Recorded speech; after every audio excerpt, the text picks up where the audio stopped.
Okay, now,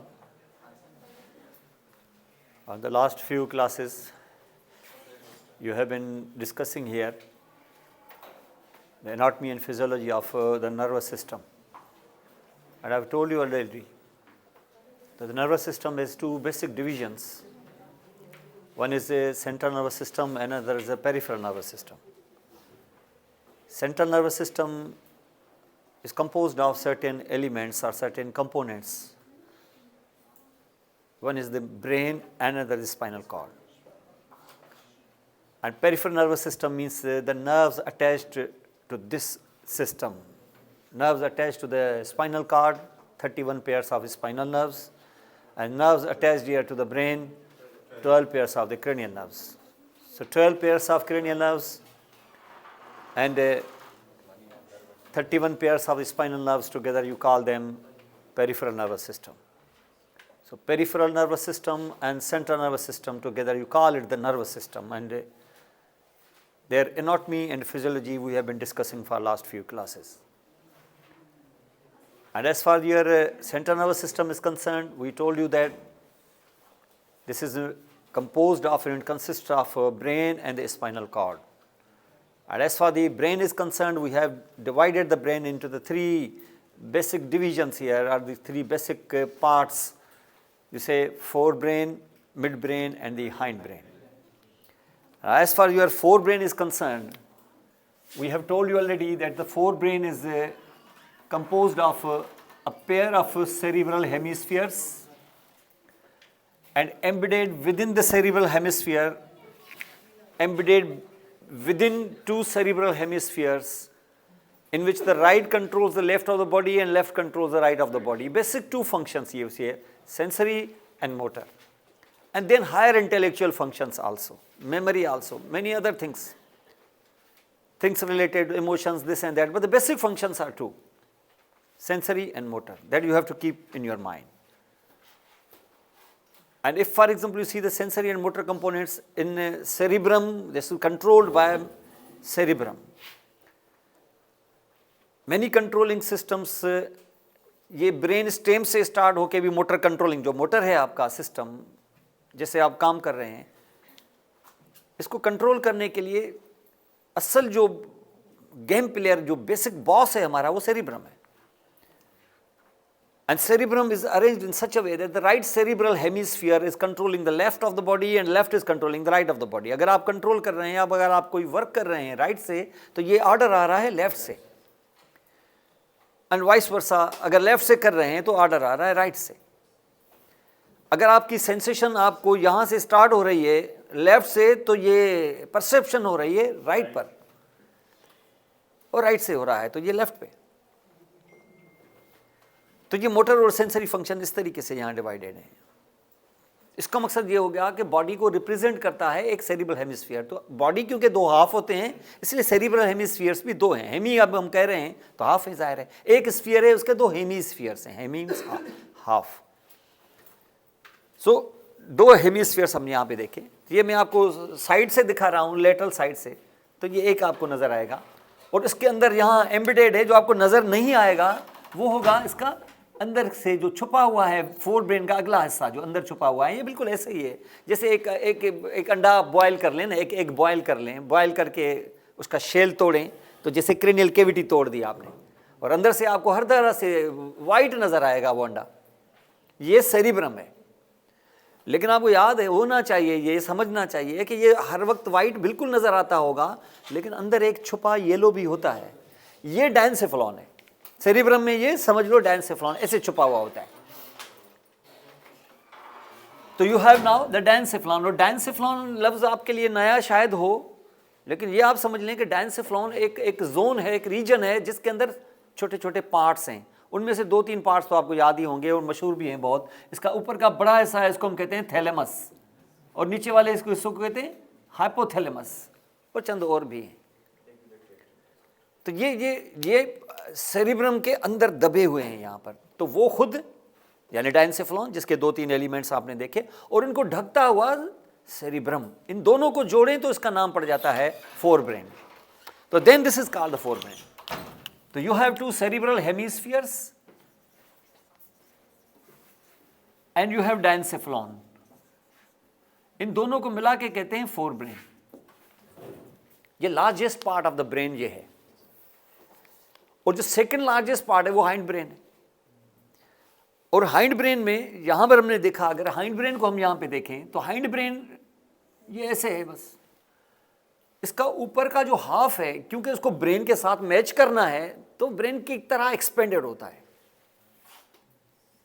like this. इसका नाम है पोन्स।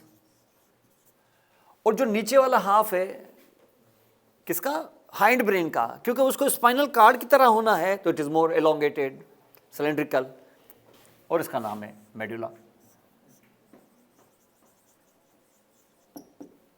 तो इसका मकसद ये हो गया कि पोन्स और मेडुला को जोड़ के हम कह सकते हैं ना हाइंड ब्रेन।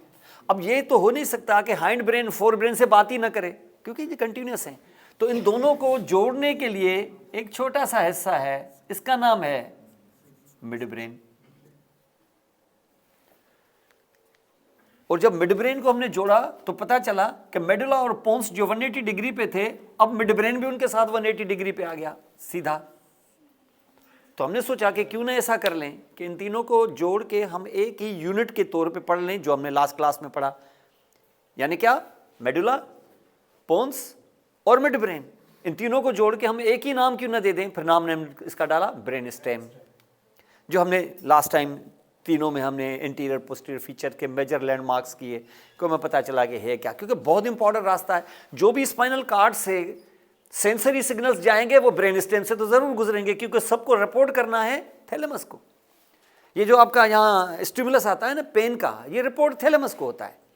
अब थैलेमस ऑनवर्ड प्रोजेक्ट करता है किसको? सेरिब्रम को, क्योंकि आखिरी फैसला सेरिब्रम को करना है। लेकिन कोई भी जाने वाला कोई भी सिग्नल डायरेक्ट सेरिब्रम को नहीं जाता, पहले रिपोर्ट करेगा किसको? थैलेमस को, सवाए सेमेल के। सेमेल डायरेक्ट चली जाती है थैलेमस सेरिब्रम को बायपास करके थैलेमस को। ये सारी जितनी भी सेंसरी एक्टिविटीज हैं वो सारी की सारी पहले रिपोर्ट करती हैं थैलेमस को। सबसे बड़ा सेंसरी रिले स्टेशन थैलेमस है। लेकिन जब मोटर एक्टिविटी आएगी ना, तो फिर थैलेमस का वास्ता नहीं है उसके साथ। मोटर एक्टिविटी स्टार्ट होगी कहां से? डायरेक्ट सेरिब्रम से। और जब वो स्पाइनल कार्ड तक पहुंचेगी तो उसको भी ब्रेन स्टेम से पास होना होगा। तो ब्रेन स्टेम का करना बड़ा जरूरी था, मैंने आपको बताया था वहां। और ब्रेन स्टेम इसलिए भी इंपॉर्टेंट है क्योंकि ये ट्रैक्स, ये सिग्नल से नीचे से ऊपर, ऊपर से नीचे से आते जाते ही नहीं है, साथ में उसके साथ अटैच होती है क्रेनियल नर्व्स भी। और क्रेनियल नर्व्स में आपने देखा था कि दो क्रेनियल नर्व्स ब्रेन स्टेम के मिड ब्रेन पर अटैच हैं, थर्ड एंड फोर्थ। फिर 5, 6, 7, 8 अटैच हैं पोन्स पे, और फिर लास्ट 4 अटैच हैं हमारे मेडुला ऑब्लांगेटा पे। और इसके अलावा भी ब्रेन स्टेम के बहुत सारे इससे इंपॉर्टेंट हैं, बहुत सारे फंक्शंस हैं उनके। जैसे आपको दिखाया मैंने लास्ट टाइम, मेडुला ऑब्लांगेटा में आपका वेजोमोटर सेंटर है, कार्डियक सेंटर्स हैं, वोमिटिंग सेंटर है, कफिंग सेंटर है, रिस्पायरेटरी सेंटर्स हैं, ये सारे वहीं कंट्रोल होते हैं। मैं अगर सेरिब्रम काट भी दूं, बहुत सारी चीज़ें आपकी चली जाएंगी। वो बॉस ही कट गया, जाहिर है आपका प्रिंसिपल ही चला गया, वो सारा मालिक वालिक सब चले गए। यानी आपका प्रिंसिपल बैठा हुआ है, डायनसेफलॉन मालिक बैठा हुआ है ऊपर सेरिब्रम में, यहाँ से काट दूं नीचे ब्रेन स्टेम के साथ, आप क्या ज़िंदगी गुजार सकते हैं? ज़िंदगी आपकी चलती रहेगी। लेकिन फिर वो आपकी अलर्टनेस, आपका जागना वागना वो तो चला जाएगा, आप कोमा में तो चले जाएंगे, सांस चलती रहेगी। क्योंकि सांस का चलना, हार्ट का चलना, ये सारा मेडुला कंट्रोल कर रहा था। टीचर आते रहेंगे, क्लास चलती रहेगी, मैनेजमेंट बैठी हुई है, और ऊपर से मालिक और प्रिंसिपल जो है ना वो छुट्टी पे चले गए, तो कॉलेज चलता रहेगा। कि वो थोड़ी ना कोई चला रहे थे, वो तो बैठे हुए थे, सुपरवाइज कर रहे थे, वो सारी चीज़ें, सब कुछ हो रहा था, ये वो सारा। जागना चलेगा, वो पेशेंट सो जाएगा, लेट जाएगा, सो जाएगा, घूम नहीं सकेगा, जागेगा नहीं, कोमा में चला जाएगा, लेकिन सांस लेता रहेगा, क्योंकि ये सारा काम मेडुला ऑब्लांगेटा में चल रहा था। अगर ये भी चलता रहे, ये भी बैठा हुआ हो, ये भी बैठा हुआ हो, मेडुला ऑब्लांगेटा का रेस्पिरेटरी सेंटर खत्म हो जाए, पेशेंट खत्म हो जाएगा। वो मालिक बैठा हुआ है, फिर चल क्यों नहीं रहा है? फिर सेरिब्रम बैठा हुआ है ना, डायनसेफलॉन बैठा हुआ है, फिर चलने चाहिए ना इसको, नहीं। तो हर एक का अपना अपना फंक्शन है। मालिक बैठा हुआ हो, प्रिंसिपल बैठा हुआ हो, टीचर आए ही ना, तो क्या क्लास होगी क्या? अब बैठा हुआ है ना मालिक, आ जाए ना, फिर क्यों नहीं? फिर क्लास को कोई इफेक्ट नहीं होना चाहिए, कोई मसला नहीं। आज 4 टीचर नहीं आए, क्या प्रॉब्लम है? कोई मसला नहीं। आके ले लेगा क्या इंस्टीट्यूट का ओनर? आके नहीं लेगा। हर एक की अपनी इंपॉर्टेंस है। सिर्फ टीचर ही टीचर आते रहे, ओनर हो ही ना, फिर भी नहीं होगा काम, 1-2 दिन चलेगा, उसके बाद बैठ जाएगा। तो हर एक का अपना अपना रोल है। तो ब्रेन स्टेम में हमने वो चीज़ देखी, और उसके साथ साथ जाहिर है ब्रेन स्टेम में 10 क्रेनियल नर्व्स अटैच है, फर्स्ट और सेकंड को छोड़ के, क्योंकि वो फिर सेरिब्रम में होती है। अब सवाल ये पैदा होता है कि ये ब्रेन स्टेम, उसके बाद हमने यहाँ पर इसका जो सेंट्रल नर्वस सिस्टम का जो ऑर्गन हमने देखा, जो नीचे वाला, वो था स्पाइनल कॉर्ड, ये इसको स्पाइनल कॉर्ड कहते हैं। तो दैट वाज स्पाइनल कॉर्ड। अब ये स्ट्रक्चर तो यहाँ पर अटैच हैं ही। अब मैंने बताया कि cerebrum has the 2 basic functions. Nervous system के ओवरऑल 2 ही बेसिक फंक्शन होते हैं, एक है सेंसरी एक्टिविटी, एक है मोटर एक्टिविटी। ये और बात है कि आगे बढ़ेंगे अगर तो पता चलेगा कि मोटर एक्टिविटी फिर 2 टाइप्स की होती है, एक वॉलेंटरी एंड एक इनवॉलेंटरी। एक वो जो आप अपने विल से करते हैं, जो स्केलेटल मसल्स के थ्रू होती हैं, और एक जो आपके विल पे आप अपनी मर्जी से नहीं करते लेकिन होती है, उसको इनवॉलेंटरी एक्टिविटी कहते हैं। तो इसका मकसद है कि ये दोनों ही रेगुलेट करेगा, दोनों ही कंट्रोल करेगा नर्वस सिस्टम। तो इसका मकसद नर्वस सिस्टम की मोटर एक्टिविटी के भी 2 हिस्से होते हैं, एक जो तुम्हारी मर्जी से होता है और एक जो तुम्हारी मर्जी के बगैर होता है। जैसे हालात वैसे खुद ब खुद हो जाता है, जैसे स्टेबलाइजर होता है ना, वोल्टेज ज़्यादा हो गई तो वो खुद ही कम कर देता है, आप नहीं करते उसको ठीक। कम हो जाए तो वो खुद ब खुद आपने 220 हो जाता है, आप नहीं जाते उसको थोड़ा सा ठीक करूँ मैं तो सही कर दे वो। किसी ज़माने में ऐसे मैनुअल होते थे, वो नोब करते थे ऐसे, 120 हो गया तो उठ के फिर उसको 220 पे कर लेते, वो सारा दिन उठक बैठक में चला जाता। अब वो ऑटोमेटिकली हो जाता है।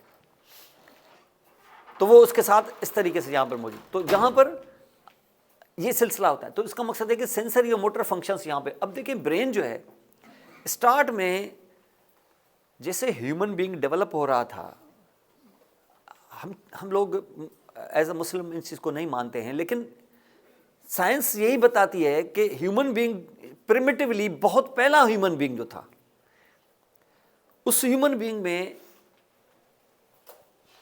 सिर्फ था ही डायनसेफलॉन। ये सेरिब्रम के नाम पर उसके पास बस थोड़ा सा, ये छोटा सा ये टुकड़ा था, बस ये सेरिब्रम था बस। प्रिमिटिव ह्यूमन बीइंग में ये इतना बड़ा, जो आपने वो मगज ये ब्रेन देखा होगा ना बकरी का, जो इतना बड़ा सा होता है, जिसका असल वजन होता है, असल वजन वो सेरिब्रम है। ह्यूमन बीइंग का भी ऐसे ही है, सेरिब्रम तो बड़ा हिस्सा इसका ये। कहते हैं कि ह्यूमन बीइंग जब डेवलप हो रहा था तब सेरिब्रम उसमें बस ये थोड़ा सा ही था, असल था ही डायनसेफलॉन, थोड़ा सा डायनसेफलॉन, उसके ऊपर थोड़ा सा ब्रेन था ही इतना। उससे थोड़ी बहुत मोटर एक्टिविटी हो जाया करती थी। इनवॉलेंट्री तो खैर हो ही जाती थी, वॉलेंट्री भी थोड़ी बहुत हो जाती थी, बस इतनी ज़रूरत थी भी नहीं शायद। तब ह्यूमन बीइंग ऐसे खड़ा नहीं होता था, तब ह्यूमन बीइंग ऐसे वॉक नहीं करता था, क्योंकि उसकी इतनी ज़्यादा एक्टिविटी को लिखता नहीं था, बस ऐसे ही थोड़ी बहुत एक्टिविटी हो जाती थी। लेकिन उसके बाद ह्यूमन बीइंग जैसे जैसे डेवलप हुआ, वैसे वैसे सेरिब्रम की जो थिकनेस है या उसके न्यूरॉन्स हैं वो बढ़ते गए, जैसे जैसे वो डेवलप हुआ। तो कैसे थोड़ा सा और एक्टिविटी, वॉलंटरी एक्टिविटी जनरेट हुई, उसने स्किल्ड कोई एक्टिविटी करनी शुरू की, उठ के खड़ा हो गया 2 लेग्स पे। आपने देखा एनिमल में 4 लेग पे होते हैं, तो हम लोगों को भी 4 लेग पे होना चाहिए, लेकिन अल्लाह ताला ने हमें खड़ा कर दिया, 2 लेग्स पर हम घूम रहे हैं। 2 लेग्स पर आप देखें कोई एनिमल घूम सकता है क्या? तो हमारी बॉडी भी ऐसे ही है ना, अगर हम 4 लेग पे इस तरीके से घूमें तो हम भी आम एनिमल की तरह ही हो जाएंगे ना। ये हमारा हेड, ये हमारा नेक, ये हमारी बॉडी, और ये हमारी 4 लेग्स, ये हमारे हाइंड लेग्स। बस सिर्फ इतनी है कि दुम नहीं है हमें, वो दुम भी आ जाती तो फिर हम में और एनिमल में क्या फ़र्क है? तो ह्यूमन बीइंग को पढ़ने के लिए ज़्यादातर एनिमल पे क्यों हम एक्सपेरिमेंट्स करते हैं? क्योंकि उसकी एनाटॉमी हम जैसी होती है। तो जहाँ पर ये सेरिब्रम जैसे जैसे मोटर एक्टिविटी और फंक्शन बढ़ता गया, सेरिब्रम की थिकनेस, बेटा बात नहीं करो, वैसे वैसे सेरिब्रम ऐड होता गया, जैसे थोड़ा और ऐड हो गया, और ऐड,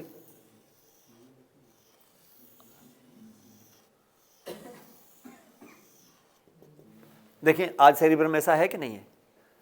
ये ऐड होते होते ब्रेन ऐसे हो गए ना आज, वरना ये था।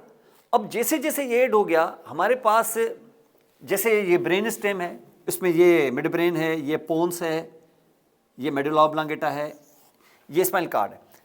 अब इसने 2 फंक्शंस करने थे, एक सेंसरी और दूसरा मोटर फंक्शन। जो सेंसरी और मोटर फंक्शन है, तो जैसे जैसे ये ऐड हुआ है, तो उसका मोटर फंक्शन जो है, मोटर एक्टिविटी जो है ह्यूमन बीइंग की, जाहिर है ज़्यादा कॉम्प्लिकेटेड मोटर एक्टिविटीज उसने करनी शुरू की। अब वो 4 लेग पे घूम रहा था, वो खड़ा हो गया 2 लेग पे घूम रहा है। अब वो हाथ से जो है वो बहुत ज़बरदस्त किस्म के काम भी कर रहा है। तो कितनी कोऑर्डिनेशन, कितनी, तो मोटर एक्टिविटी वैसी ही रही कि ज़्यादा सोफिस्टिकेटेड और हाईली डेवलप्ड मोटर एक्टिविटी हो गई। इंसान की मोटर एक्टिविटी, हाथ में कलम पकड़ के अब वो शाकार पेंटिंग्स बनाता है, स्कल्पचर बनाता है, बिल्डिंगें बनाता है, ये वो। तो अब उसकी मोटर एक्टिविटी हाईली कंट्रोल्ड है। अब उसको एक लाइन खींच के दे दो तो वो लाइन पे ही घूमेगा, एक लाइन पर। इतनी मोटर एक्टिविटी ज़बरदस्त होगी। जब लिखेगा तो उसके देखेंगे उसके आर्म है, रिस्ट है, एल्बो है, शोल्डर्स हैं, किस तरीके से देखो कोऑर्डिनेटेड वे से चलते हैं। इतनी ह्यूज मोटर एक्टिविटी। लेकिन जैसे जैसे मोटर एक्टिविटी उसकी इतनी एलॉबरेट हुई, इतनी सोफिस्टिकेटेड हुई, तो उसको सेरिब्रम, ये किसकी बदौलत हुई है? सेरिब्रम। तो इसकी एक्टिविटी इतनी जब बड़ी है तो नेचर ने उसकी मदद के लिए एक सर्वेंट भी रखा हुआ है। पहले नहीं था। क्यों नहीं था? पहले वो करता ही कुछ नहीं था, तो क्या सर्वेंट रखना है? तुम्हारे पास पहले छोटी सी दुकान थी ऐसी, तो उसको डेवलप करके उस दुकान क्या हिसाब किताब रखने के लिए क्या तुम चार्टर्ड अकाउंटेंट को रखोगे या किसी मुंशी को रख दोगे?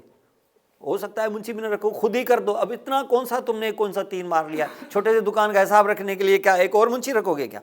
ऑब्वियसली नहीं। थोड़ा सा बढ़ गया तो एक मुंशी रख लोगे, चलो। लेकिन अगर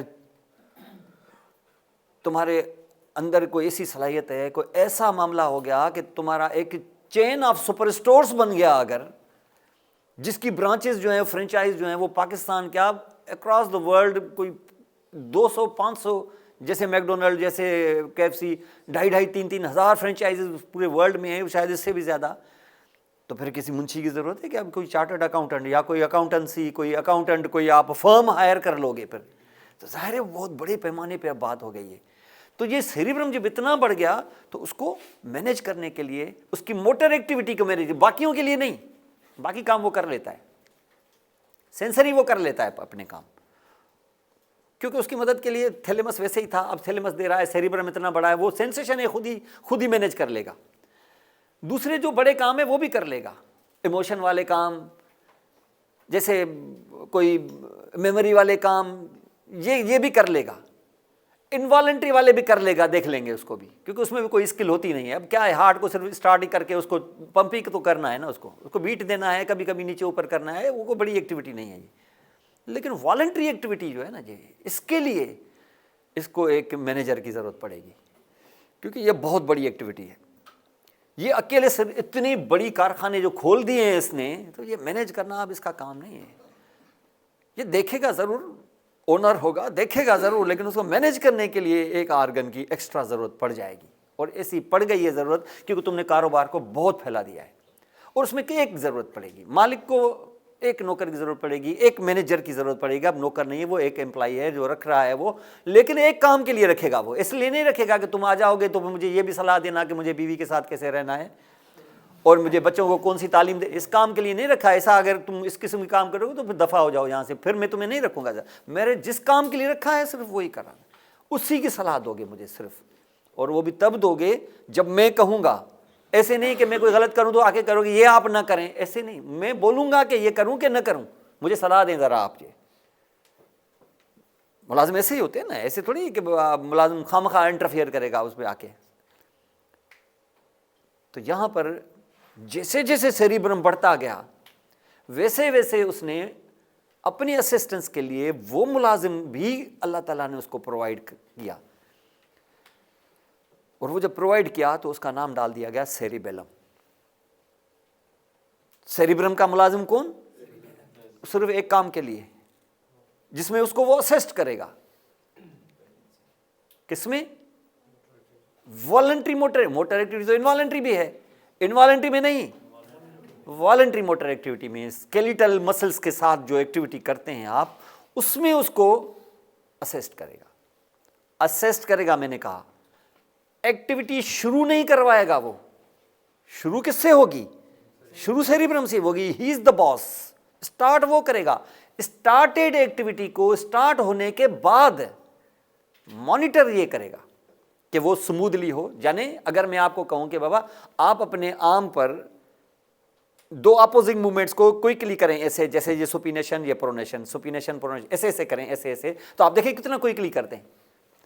ऑर्डर सेरिब्रम से आया है, लेकिन इसको क्विकली करना है। आप देखें, जैसे मैं कहूँ फ्लेक्शन एक्सटेंशन, तो आप देखें ऐसे ऐसे कर रहे हैं।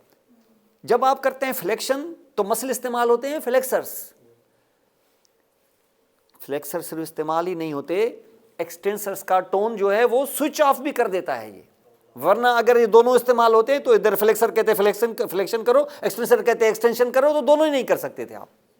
तो जब आप ऐसे करते हैं फ्लेक्शन, तो फ्लेक्शन माना फ्लेक्सर मसल्स का टोन ऑन हो जाता है और एक्सटेंसर का ऑफ हो जाता है। वापस करते हो तो एक्सटेंसर का ऑन हो जाता है, फ्लेक्सर का ऑफ हो जाता है। और जल्दी जल्दी करते हो तो switch on switch off effect जो है, ये क्या ऑर्डर ऊपर से आया कि ये करो, लेकिन switch on switch off effect कौन कराएगा? सेरिबेलम कराएगा।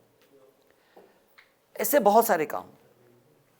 फिर सिर्फ यही नहीं कि इस तरीके से कराएगा। अगर आप फॉर एग्जांपल कोई चीज लिखते हैं तो लिखने का ऑर्डर ऊपर से आया तो ऑर्डर तो आएगा फिंगर्स को, लिखे तो इससे ना, आप रिश्ते तो नहीं लिखते। लेकिन अगर रिश्ता आपका साथ ना दे तो आप ऐसे करें, रिश्ते से गिर जाए तो क्या हो सकता है? क्या इसका मकसद यह है कि तुम ऐसे फ्लेक्शन करते हो, लेकिन रिस्ट को किसी ने ऑर्डर किया कि इसको एक्सटेंड कर दो। क्या सिर्फ रिस्ट से ही काम चलेगा कि एल्बो को भी करोगे कुछ? शोल्डर को नहीं क्या? तो शोल्डर एक को कि दोनों को? शोल्डर दोनों, एक शोल्डर को कि दोनों को? अगर ये शोल्डर साथ न दे, ऐसे हो जाए तो सारी आर्म ही चली गई आपकी। इसका मकसद ये है कि ये जो बैलेंस है, जो पोस्चर है, ये मेंटेन करने का भी काम, ऑर्डर तो ऊपर से आ गया, ये मेंटेन करने का काम भी कौन करेगा? सेरिबेलम करेगा। आप जब यहाँ से घूमते हो, आप देखें, आप जब इस तरीके से घूमते हैं, टांग आगे करते हैं, तो आपके आर्म भी आगे जाती है, लेकिन सिर्फ आगे नहीं जाती, ये पीछे भी जाती है।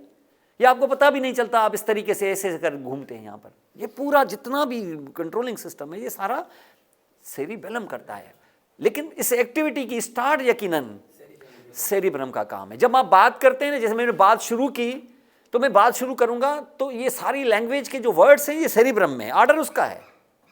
लेकिन एक दफ़ा जब स्पीच शुरू हो जाती है तो टंग का टोन, इसको ठीक तरीके से ठीक रखना, जहां मैं लगाऊं वहां ही लगे, वही आवाज़ निकले, ये मॉनिटरिंग का काम जो है, ये असिस्टेंस का काम जो है, ये सेरिबेलम करेगा।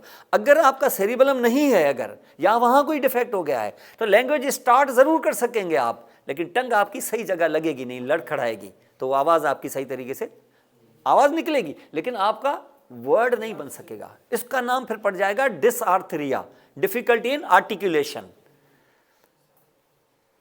लेकिन अगर आप बोल ही ना सकें तो इसका मकसद है गड़बड़ सेरिब्रम में। लेकिन आप बोलना शुरू कर दें फिर लड़खड़ाएं तो सेरिब्रम का तो प्रॉब्लम सेरिबेलम में है। आप चल ही ना सकें, सेरिब्रम में प्रॉब्लम। आप चल रहे हैं लेकिन लड़खड़ा रहे हैं, बैलेंस नहीं हो रहा है, आपका मसला सेरिबेलम का है। तो सेरिबेलम कभी भी किसी काम को इनिशिएट नहीं करता, हमेशा वो किसी काम को मॉडिफाई करता है, और वो काम होता है जो सेरिब्रम ने स्टार्ट किया, क्योंकि ये सर्वेंट है। इसको हम स्मॉल ब्रेन भी कहते हैं, सेरिबेलम, जैसे वो था cerebrum, is a big brain, is a large brain, but is a small brain, इसका नाम स्मॉल ब्रेन भी है। तो मसला ये है कि ये जो स्मॉल ब्रेन है जो बना है, तो क्या शुरू से ही बहुत बड़ा था कि शुरू में वो बहुत छोटा सा था? और ये बड़ा तब बना है जब सेरिब्रम इतना बड़ा बना है। तो सेरिब्रम का जो कारोबार बड़ा है तो उसने सेरिबेलम भी बड़ा रखा है। और ये सेरिब्रम ने जो सेरिबेलम रखा है, तो जो सेरिब्रम के दो हेमिस्फीयर्स हैं, तो फिर सेरिबेलम के भी दो हेमिस्फीयर्स होने चाहिए, right and left cerebellar hemisphere. इसको हम कहेंगे cerebellar hemisphere. Anything related to cerebrum it is called cerebral, लेकिन anything related to the cerebellum call it not cerebellar, you call it cerebellar. इसको थोड़ा सा स्ट्रेच करें ताकि थोड़ा सा डिफरेंशिएट हो जाए। तो इट इज कॉल्ड सेरिबेलर। तो we have got right and left cerebellar hemispheres. अब सवाल ये पैदा होता है कि ये दोनों सेरिबेलर हेमिस्फीयर्स में बिठाऊं किधर? अभी तक तो यहाँ है ही नहीं, अब इनको कहीं ना कहीं रहेंगे। अब जाहिर है एक मुलाजिम रखेंगे तो उसका सर्वेंट क्वार्टर भी तो होना चाहिए ना, जाहिर है। तो अब उसको घर में बिठाना है, इसके अंदर, ब्रेन के अंदर। अब स्पाइनल कॉर्ड के अंदर तो नहीं बिठाऊंगा, जाहिर है ब्रेन के अंदर ही बिठाएंगे। अब ब्रेन के अंदर क्या बैठा हुआ है मेरा? एक तो ये बैठा हुआ है डायंसेफ्लॉन, वो तो सेरिब्रम के अंदर ही दबे हुए हैं। अब इसके अंदर तो मैं नहीं डाल के रखूंगा मैं, क्या मैं सेरिब्रम, मेरा नौकर है तो मैं सेरिब्रम क्या मैं अपने बेडरूम में बिठाऊं क्या उसको, या मैं अंदर आके बिठा दूं उसको डायंसेफ्लॉन के साथ? ऐसे तो नहीं करूंगा मैं करूंगा भाई मुझसे तो दूर रहें आप। अब नीचे इसका मकसद है कि इसके नीचे क्या है? ब्रेन स्टेम है। तीन हिस्से हैं ना बाबा, ये और ये। अब इन्हीं में से किसी को बोल देंगे कि इसको अकोमोडेट करो, कौन सा आर्गन है जो उसको अकोमोडेट करेगा? ठीक है ना, क्यों? क्योंकि एक तो पोन्स बीच में है और पोन्स बड़ा भी है, इसलिए वो ज्यादा उसको अकोमोडेट करेगा। इसका मकसद है कि तुम्हारा सेरिबेलम डेवलप किधर होगा? पोन्स पे होगा। और पोन्स पे कहां होगा? पीछे होगा। फ्रंट में क्यों नहीं? वो फ्रंट में होगा तो तुम्हारी सारी क्रेनियल नर्व दब जाएंगी, क्योंकि आगे से सारी क्रेनियल नर्व्स होते हैं। 9 तो क्रेनियल नर्व्स आगे हैं, 10वीं चलो पीछे, तो 8-9 क्रेनियल। मैं अगर यहाँ डेवलप करके ऐसे कर दूं, फ्रंट में तो नहीं रखूंगा ना भाई, सराउंड क्वार्टर हम उसे पीछे रखेंगे, ऐसे तो नहीं रखेंगे सामने सब पूरा मेरी एलिवेशन में आगे सारा वो अपना घर बना ले। तो कहाँ उसको रखेंगे आप? पोन्स में रखेंगे, ये तो बात बिल्कुल दुरुस्त है, लेकिन किधर? पीछे। तो पीछे रखेंगे। फिर शुरू में छोटा था, जैसे अभी मेरा हेड है ना, अब शुरू में फॉर एग्जाम्पल चले, ये जैसे मैंने बताया कि ये पोन्स है,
ठीक है। तो यहाँ पर ये कहाँ डेवलप होगा?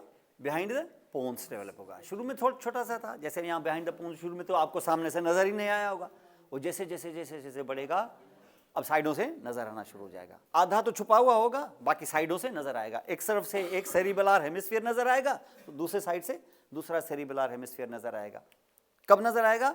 जब इससे विड्थ से और ज्यादा वाइड हो जाएगा।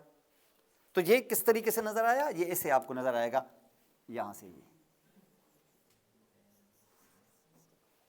क्या इतना ही है कि आधा छुपा हुआ है पोन्स के पीछे, ठीक है ना, बाकी जितना आपको नजर आया बाद में नजर आया, तो इसको हम कहेंगे सेरिबेलर। तो जहां इसको मैं ऐसे करूंगा, ये क्या है? सेरिबेलर हेमिस्फीयर्स हैं। ये सेरिबेलर हेमिस्फीयर्स हैं। क्या करेंगे? सेरिबेलम, ये दो सेरिबेलर हेमिस्फीयर, दो सेरिब्रल हेमिस्फीयर्स को असिस्ट करेंगे। किस एक्टिविटी में? सिर्फ वॉलंटरी एक्टिविटी में, और किसी में नहीं। दो सेरिब्रल हेमिस्फीयर्स क्या करते हैं? राइट कंट्रोल करता है लेफ्ट को, और लेफ्ट कंट्रोल करता है राइट को। ये दो सेरिब्रल हेमिस्फीयर्स हैं। ये क्या करते हैं? ये मोटर एक्टिविटी को जनरेट करते हैं, प्लान करते हैं और स्टार्ट करते हैं। और जैसे स्टार्ट कर देते हैं, साथ में सेरिबेलम उनकी मदद करता है उस एक्टिविटी को स्मूथ चलाने के लिए। तो ये उसकी मदद करते हैं।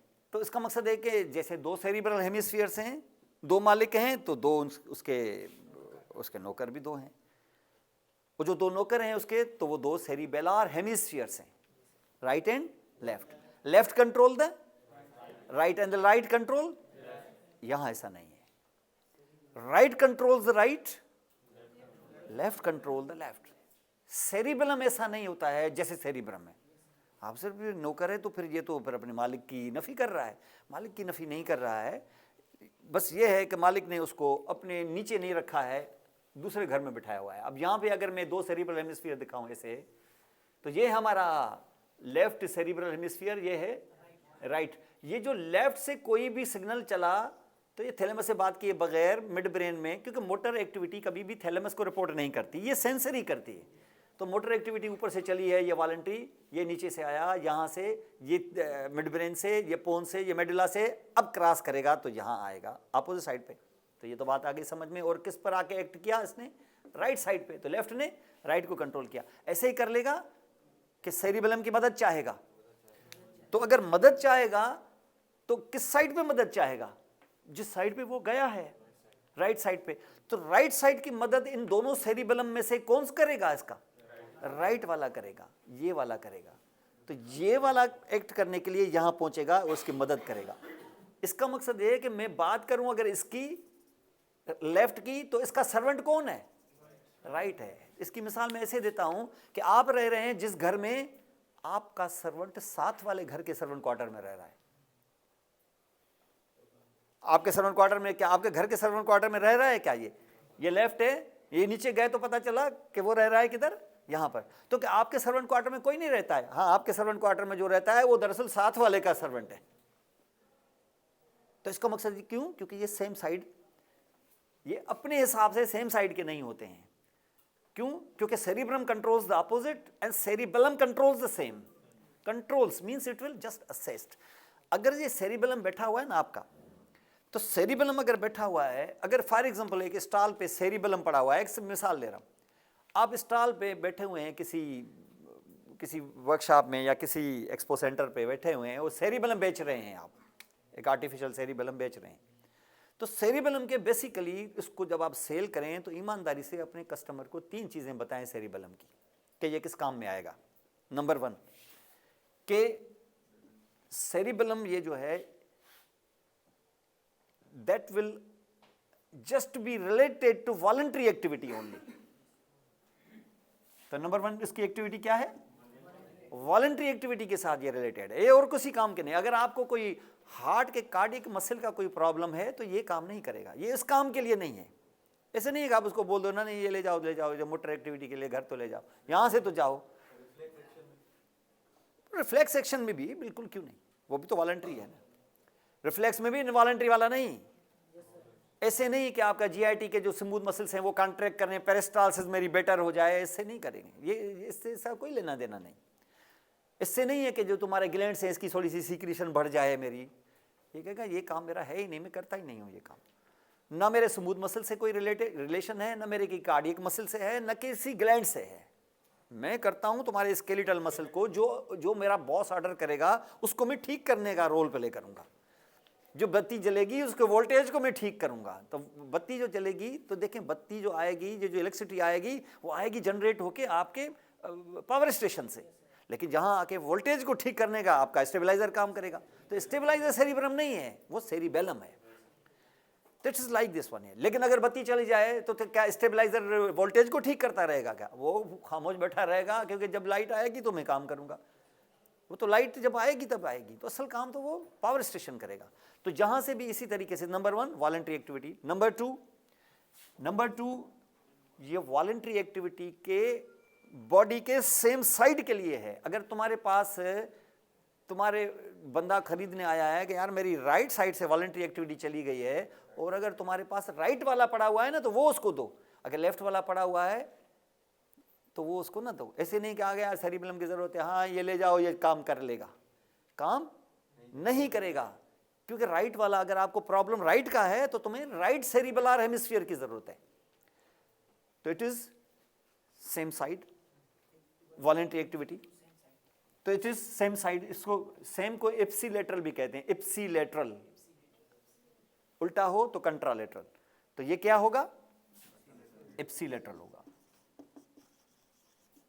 तो it controls the voluntary activity but of the ipsilateral side. Number 3, तीसरी चीज ईमानदारी से उसको बता दो कि वॉलंटरी एक्टिविटी है, सेम साइड की है, ये बात भी दुरुस्त है, लेकिन ये किसी एक्टिविटी को शुरू नहीं करेगा। शुरू की हुई एक्टिविटी को ये सिर्फ मॉडिफाई करेगा। It just will modifier, it will not the initiator. ये इनिशिएट नहीं करता है किसी एक्टिविटी। गाड़ी स्टार्ट नहीं हो रही है तो आप ले जाओ, हाँ ये ले जाओ, ये गाड़ी को, गाड़ी स्टार्ट नहीं कराएगा ये, हाँ चलती हुई गाड़ी को स्मूदन करेगा, ये और बात है। तो उसको यानी टंग आपकी शुरू ही नहीं हो रही है, स्पीच ही नहीं स्टार्ट हो रही है, तो ये काम नहीं करेगा। स्पीच स्टार्ट हो गई, उसके बाद टंग को कंट्रोल करके सही वर्ड निकालना, ये काम बिल्कुल करेगा ये। तो इसका मकसद है कि it's not initiator but it is the modifier, modifier of voluntary motor activity of the same side of the body. ये काम इसका है। तो 3 चीजें तो हमेशा इसकी बता देनी चाहिए कि बाबा ये काम है। दूसरी, ये कहां बैठा हुआ है, इसकी लोकेशन क्या है? पोन्स के बैक में है, लेकिन इतना एक्सपेंडेड होता है, बलून की तरह ऐसे फूका हुआ होगा कि आधा मेडुला भी छुपा लेगा पीछे से, और काफी हिस्सा मिड ब्रेन का भी छुपा लेता है। पोन्स तो सारा ही छुपा, जब नीचे और ऊपर छुपाएगा तो पोन्स तो सारा ही छुप जाएगा। तो अगर हम ब्रेन स्टेम को पीछे से देखें तो ज़्यादातर नज़र ही क्या आएगा, सेरिबेलम नज़र आएगा। और अगर सेरिबेलम नज़र आएगा तो हम अगर ब्रेन स्टेम को पूरा पढ़ना चाहें तो क्या ऐसे पढ़ सकते हैं पीछे से कि सेरिबेलम को हटाना पड़ेगा, तो उसको काटना पड़ेगा। अब उसे ऐसे हटा देते हैं, ऐसे ऐसे नहीं हटा सकते, क्योंकि सेरिबेलम इन तीनों structure of the brain stem से कनेक्टेड है बाय मीन्स ऑफ, जैसे जैसे बच्चा होता है ना, जैसे बच्चे स्कूल का बैग कैसे होता है उनका, अगर बच्चे स्कूल के बैग के साथ जा रहे हो और तुम पीछे बैग को ऐसे कर लो तो डिटैच हो जाएगा क्या? क्यों नहीं होगा? क्यों नहीं होगा?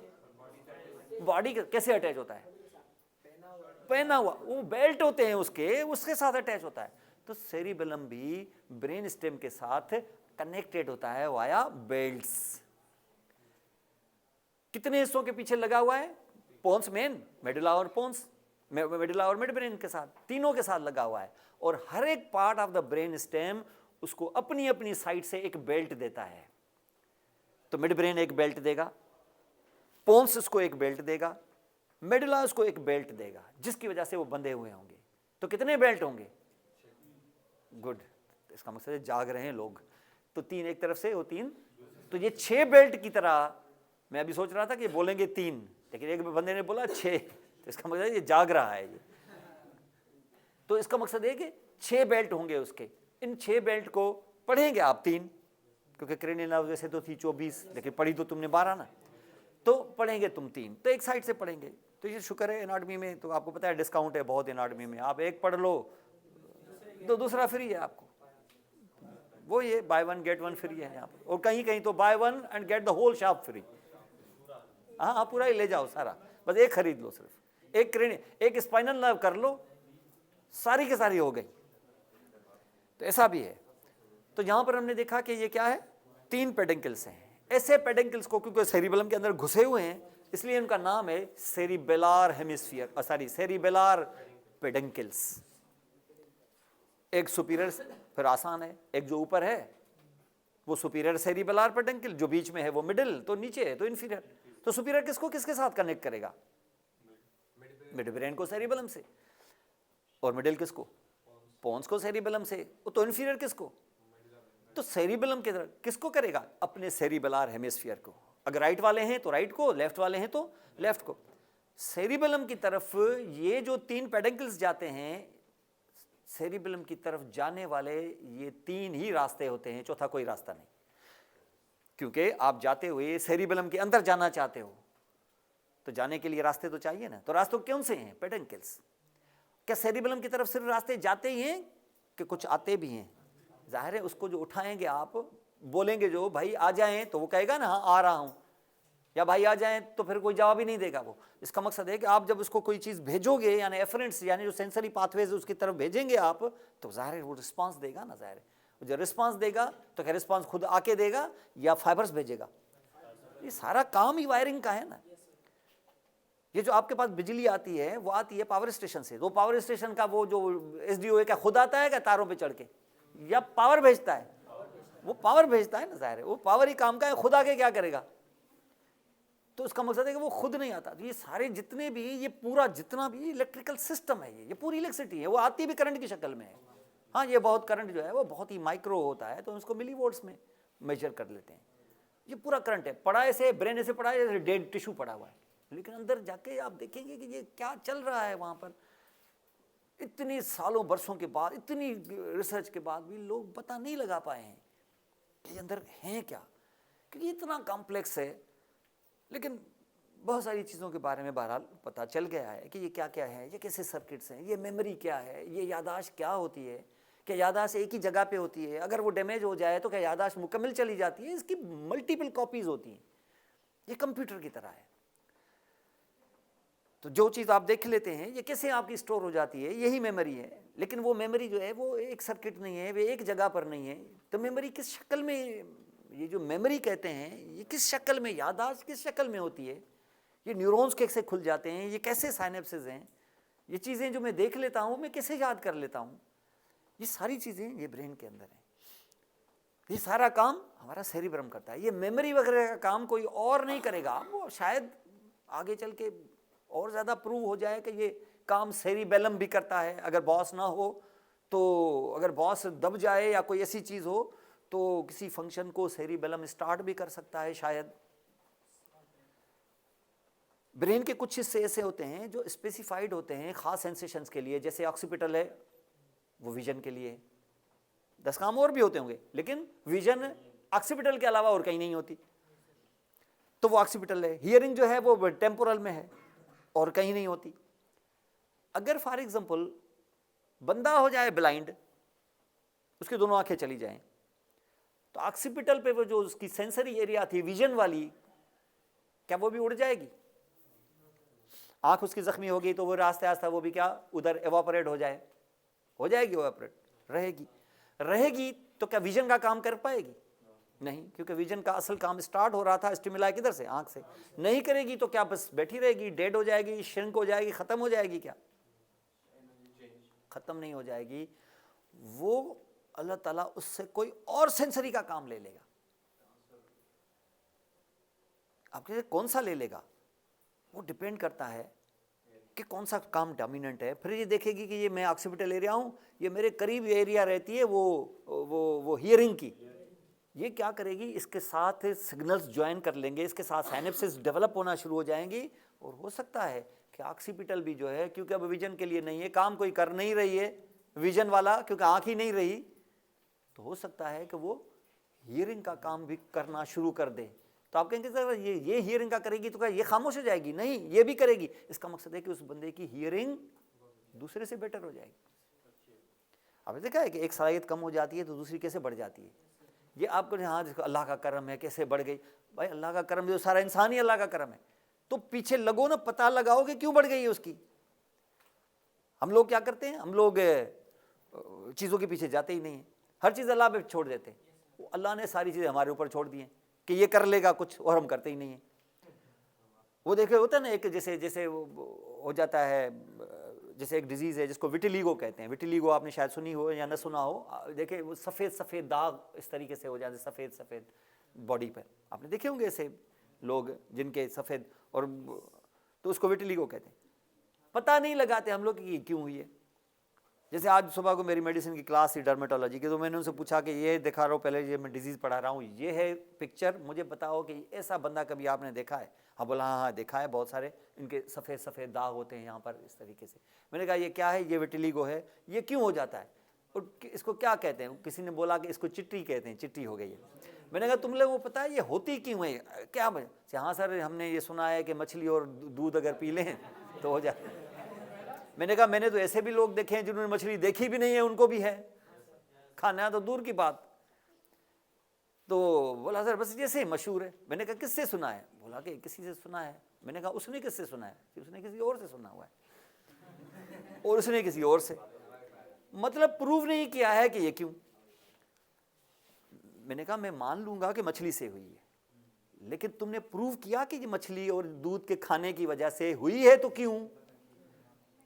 तो उसके प्रूफ, यानी जब तक डॉक्यूमेंटेड प्रूफ ना हो, ये ऐसे किसी चीज़ के फैक्ट तक पहुंचना। वरना तो किसी ज़माने में भी ये भी मशहूर था कि ये जो बुखार होता है इसको मलेरिया कहते हैं। मलेरिया का नाम आपने देखा? मलेरिया नाम क्यों पड़ा था मलेरिया पे? क्योंकि malaria, mal aria, mal means bad, aria means air, ख़राब एयर की वजह से ये बुखार हो जाता है, ख़राब हवा की वजह से। बरसों तक इसको खराब हवा की वजह से समझा गया। क्यों? क्योंकि ये गर्मी में होता था और गर्मी में गर्म हवाएं लगती थी हर दफ़ा, क्योंकि गर्म हवाओं के दौरान होता था, तो लोगों ने समझा ये गर्म हवा ही इसकी। चलो मान लेते हैं कि गर्म हवा, साबित तो करो। पता चला कि ठंडे इलाकों में भी हो रहा है। फिर इन लोगों को थोड़ा सा होश आया कि नहीं यार ये गर्म हवा नहीं, कुछ ठंडी हवा का भी मसला है हवा का ही मसला। बाज नहीं आए। फिर पता चला जहाँ हवा कम है, बहुत न होने के बराबर है, वहाँ भी हो रहा है ये बुखार। फिर पता चला कि वजह कोई दूसरी है, तो वजह दूसरी तो पता लगाओ। और फिर साइंस ने जब तरक्की की, आगे रिसर्च के बारे में उन लोगों ने देखा, ये काजेज ये वो सारी, जो पता चला कि ये मच्छर है एक, और फिर हवा छोड़ के मच्छर के पीछे लग गया। वो फिर मच्छर एक वो काटता है, उसके अंदर वो पैरासाइट डालता है, वो उसका साइकिल अंदर है, और उसकी वजह से बुखार हो रहा है। लेकिन ऐसे ढीठ हैं कि नाम बदला नहीं इस बुखार का, आज भी उसको मलेरिया कहते हैं। लेकिन जानते हैं पीछे कि ये मलेरिया बेड एयर की वजह से नहीं, एक मॉस्किटो के मच्छर के काटने की वजह से होता है, और काटने की वजह से नहीं, काटने की वजह से वो सलाइवा के थ्रू एक पैरासाइट अंदर डाल देता है, और मच्छर फिर तो पता लगाया कि मच्छर एनोफिलिस है और उसकी भी फीमेल। अब हालत देखें, मलेरिया को पूरा उधेड़ के रख दिया है कि ये है मलेरिया, इस वजह से ये इसका साइकिल है, ये फला फला, फिर वो ले लेगी, फिर आधा उसके अंदर होगा, ये पूरा लाइफ साइकिल का पता चल गया। अब पता चला है कि मामला मच्छर का है। अब मच्छर का है तो मच्छर से दूर भागने के तरीके, फिर उसके बाद अगर हो जाए बुखार तो पैरासाइट को मारने के तरीके, ये वो सारे। अब मलेरिया जो है वो बच्चे का खेल है। अब मलेरिया जो है हमारा कंपाउंडर भी इसकी ट्रीटमेंट कर लेता है। और किसी ज़माने में उसको समझते थे कि ये तो ख़राब एयर की वजह से दरवाजे बंद करो, वो भी सही था क्योंकि इससे मच्छर अंदर नहीं आ रहे थे, लेकिन वो समझ नहीं रहे थे कि मच्छर की वजह से, वो समझ रहे थे ख़राब एयर की वजह से। तो उसकी जड़ को पहुंचना होगा। तो जहाँ सेरिबेलम में मैंने बताया कि ये सिलसिले इसी तरीके, इसका मकसद ये है कि ये तीन तो इसकी क्वालिटीज़ आपने देखी, और ये बिहाइंड किसके है, ब्रेन स्टेम के। कैसे कनेक्टेड है, तीन पेडंकल्स के through, superior cerebellar peduncle, middle cerebellar peduncle और इंफीरियर सेरिबेलर पेडंकल। है वॉलंटरी एक्टिविटी से रिलेटेड, इसमें कोई शक नहीं है। इनिशिएट नहीं करेगा, मॉडिफाई करेगा, लेकिन ये तीन बेसिक फंक्शंस कराएगा। वॉलंटरी एक्टिविटी से रिलेटेड तीन बेसिक फंक्शंस। एक इसका बेसिक फंक्शन ये होगा कि वो जो भी आप काम कर रहे हैं ना, वॉलंटरी एक्टिविटी जो कर रहे हैं आप, उसमें कोई भी प्लान करेंगे ना अगर आप, तो जो एक्टिविटी है, जैसे आपका लिखना है, या जैसे आप समझ लें कि जैसे कोई चीज़ यहाँ है, मैं इसको उठाना चाहता हूँ। जब आप उठाना चाहेंगे, ऑर्डर आएगा सेरिब्रम से, वो हाथ भी उठाएगा, ऐसे उठा के ये उसमें इसको असिस्ट करेगा। कैसे, सीक्वेंस के साथ ऐसे उठाएगा। तो सबसे पहले क्या रिस्ट को उठाएगा कि शोल्डर को? शोल्डर को। क्यों? रिस्ट ऐसे उठाएगा, चीज उधर पड़ी हुई, यहां से अभी से मैं रिस्ट उठा के क्या करूंगा, तो सबसे पहले, और फिर एल्बो को, फिर यहां पर, और इस तरीके से एक्सटेंड करेगा, हमेशा एक्सटेंड करेगा, अब फ्लेक्स भी करेगा।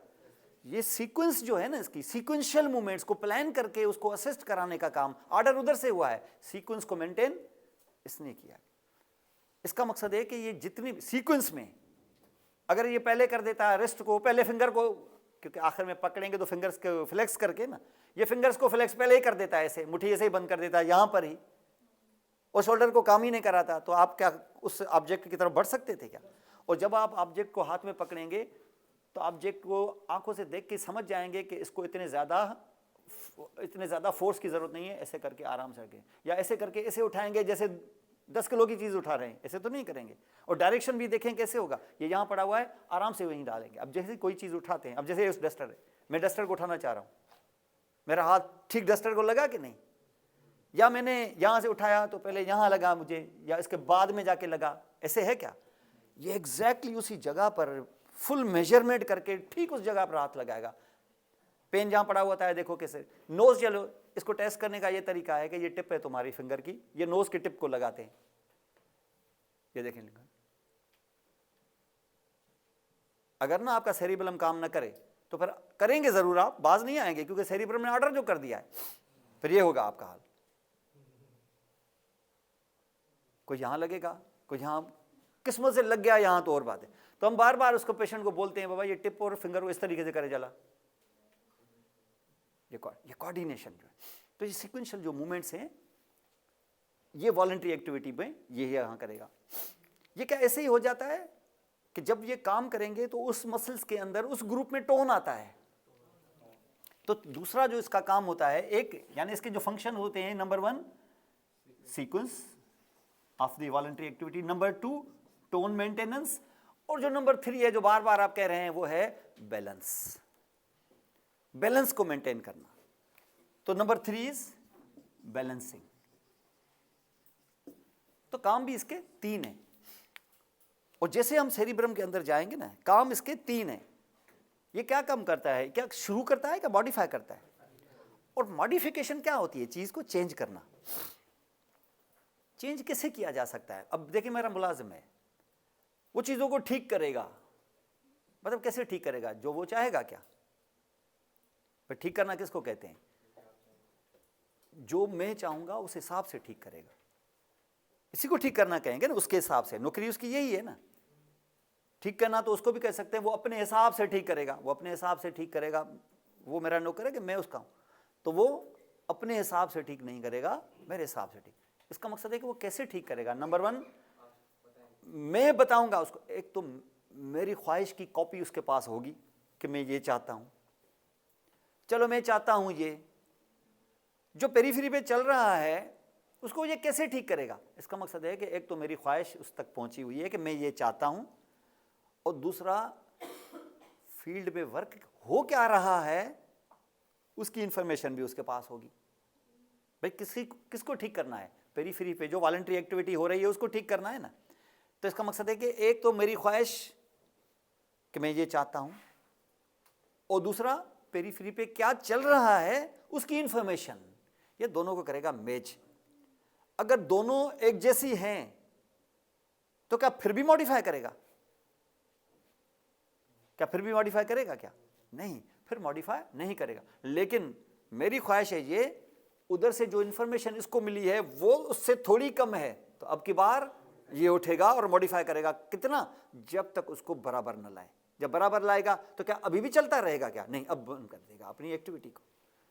इसको मॉडिफिकेशन कहते हैं। इसका मकसद ये है कि ये कहां कहां से इंफॉर्मेशन लेगा।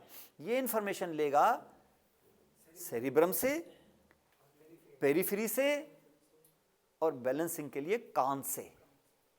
क्योंकि कान बैलेंसिंग के लिए जो बड़ा स्ट्रक्चर इंपॉर्टेंट है वो कान है। आपने कान ऐसे पागल बना रहे हैं। कान सुनने के लिए होता है, कान सुनने के लिए भी होता है और बैलेंसिंग के लिए भी होता है। नेचर ने इधर आपको देखा, वो जो आपको नर्व थी, 8वीं नर्व, जिसका नाम है vestibulo cochlear nerve. Cochlear for hearing, vestibular for balancing. ये दोनों काम इनर ईयर में होते हैं। इसका मकसद ये हुआ कि इसका इनपुट कितनी जगहों से आता है? 3 जगहों से। इनपुट 3 कौन सी जगहों से आया? नंबर 1 सेरिब्रम से, नंबर 2 पेरीफेरी माने स्पाइनल कार्ड वगैरह से, और नंबर 3 ईयर से, इनर ईयर से। तो ये 3 जगहों से आता है। और जब ये 3 जगहों से आता है तो क्या ये 3 जगहों की इंफॉर्मेशन लेके खा के बैठ जाता है कि रिस्पॉन्ड करता है ये? तो इसका जो इफरेंट पैनल्स जाएंगे ना, इफरेंट सिग्नल्स जाएंगे, वो भी 3 जगहों पे जाएंगे। तो they will also go to the 3 things here. आएंगे या जाएंगे, रास्ते 3 होंगे। और कौन से रास्ते? पेडंकल्स। इसकी तरफ जाने के कौन से रास्ते हो सकते हैं? पेडंकल्स। सुपीरियर, मिडिल और इंफीरियर सेरिबेलर पेडंकल, ये 3 रास्ते से जाएंगे। अब जैसे ही ये अंदर इंटर होंगे या बाहर निकलेंगे, चले अंदर इंटर होंगे, तो अपने अपने सेरिबेलम के हेमिस्फीयर्स में जाएंगे। राइट वाला होगा तो राइट की तरफ जाएगा, लेफ्ट वाला होगा तो लेफ्ट की तरफ जाएगा। अगर राइट की तरफ जैसे ही इंटर होगा, पता चलेगा कि जो सेरिबेलम है उसकी जो अंदर स्ट्रक्चर बनी हुई है उसके बेसिकली 3 कंपोनेंट्स हैं। जैसे ही अंदर इंटर होगा उसकी मुलाकात होगी व्हाइट मैटर से। आपको पता है ना, हमेशा जितने भी ब्रेन के हिस्से होते हैं, अंदर सेंट्रल कैनाल होता है, उसको सराउंड ग्रे करता है, उसको व्हाइट करता है, सवाए जहां वर्ड सेरी आ जाए तो वहां पर फिर अंदर व्हाइट होता है, पेरिफेरी में ग्रे होता है। तभी तो उसको कार्टेक्स कहते हैं। हर पेरिफेरल चीज को कार्टेक्स कहते हैं, और जब पेरिफेरल को कार्टेक्स कहें तो फिर सेंट्रल को मेडुला कहते हैं। तो इसका मकसद है कि इसके white matter is actually medulla है। मेडुला कहेंगे नहीं आप, क्योंकि मेडुला इतने हो गए हैं कि कंफ्यूजन नहीं हो जाएगी। वरना तो जहां कार्टेक्स है वहां मेडुला होना लाजमी है, लेकिन जहां पर मेडुला वर्ड नहीं है, भली व्हाइट मैटर हो लेकिन उसको मेडुला न कहें वरना मिक्स हो जाएगा। तो व्हाइट मैटर की मुलाकात होगी उससे, और इसको सराउंड करेगा ग्रे मैटर। तो आप कहेंगे ये तो 2 हो गए, व्हाइट ग्रे। लेकिन व्हाइट मैटर में जैसे मैं एंटर हो जाऊंगा, व्हाइट मैटर के अंदर मुझे ग्रे के छोटे छोटे टुकड़े भी मिलेंगे। यानी इसका मकसद है कि ग्रे सिर्फ कार्टेक्स ही नहीं, व्हाइट के अंदर भी छोटे छोटे ग्रे के टुकड़े होते हैं। जैसे ना समंदर होता है, पानी व्हाइट मैटर, किनारे के बाद फिर खुश्की ग्रे मैटर, लेकिन उस पानी के अंदर भी छोटे छोटे आइलैंड्स होते हैं। इसमें ऐसा है। ये सिर्फ इसमें ऐसा नहीं है, सेरिबम में भी यही हालत है। व्हाइट मैटर, उसको सराउंड करता हुआ ग्रे, व्हाइट में डूबे हुए छोटे छोटे ग्रे के टुकड़े। तो यहां पर भी ग्रे के टुकड़े होते हैं छोटे छोटे। तो इसका मकसद है कि इसके स्ट्रक्चर में कितने एलिमेंट हुए? 3। पेरिफेरल ग्रे मैटर, कॉर्टेक्स, बीच में फंसा व्हाइट मैटर, मेडुला कहेंगे नहीं उसको मेडुला, लेकिन उसमें डूबे हुए छोटे छोटे ग्रे के टुकड़े, उनको हम कहते हैं न्यूक्लिया है। और ये हैं किसके न्यूक्लिया? सेरिबेलम के, तो हम कहेंगे सेरिबेलार न्यूक्लिया। तो जब अंदर आए तो आपको कितने कंपोनेंट्स मिले इसके स्ट्रक्चर के? 3। जैसे मैं न्यूक्लिया पे नजर डालूंगा पता चलेगा कि वो 3 न्यूक्लिया है। कितने? 3 है, आप अंदाजा लगाएं। तो 3 न्यूक्लिया है। जब मैं उठ के कार्टेक्स के पास पहुंचा तो पता चला कि कार्टेक्स के भी 3 लेयर्स हैं। ऐसे नहीं कि मैं खुद 3 कह रहा हूं, ये है ही ऐसा। फंक्शन 3, तो ये 3। और जो व्हाइट मैटर है, इसके जो बंडल्स हैं व्हाइट मैटर के, ये भी 3 ग्रुप्स में बटे हुए हैं। और ये पूरा सेरिबेलम है, क्योंकि काम कर रहा है कितने? 3। इसलिए ये पूरे सेरिब्रम के लोब्स भी 3 हैं और हर एक को एक काम दिया हुआ है। ये इतना 3 है कि मेरे तो एक स्टूडेंट ने इसका नाम ही डाल दिया था कि सर इसका नाम ही डाल दें थ्रीबेलम, रादर सेरिबेलम ना कहें, इसको थ्रीबेलम कहें। ये इतना 3 है कि इसका नाम ही थ्रीबेलम डाल दें। तो इसको एक्चुअली सेरिबेलम में ये फंक्शंस इस तरीके से यहां पर होंगे। अब नेक्स्ट में हम एक क्लास 1 घंटे की करेंगे और उसमें हम इस सेरिबेलम को मैं अंदर से थोड़ा सा दिखाऊंगा आपको कि ये सिग्नल्स अंदर गए कैसे हैं और ये अपना फंक्शन दिखा कैसे रहा है। जब ये आप कर लेंगे तो सेरिबेलम का अंदाज़ा हो जाएगा और फिर थोड़ा सा आपको बता देंगे कि अगर इसका डैमेज हो जाए तो पेशेंट पे क्या असर होगा उसका। इतना कर लेंगे तो इसका फंक्शन वगैरह आपको सारा समझ में आ जाएगा। तो ये इंशाल्लाह हम नेक्स्ट क्लास में करेंगे।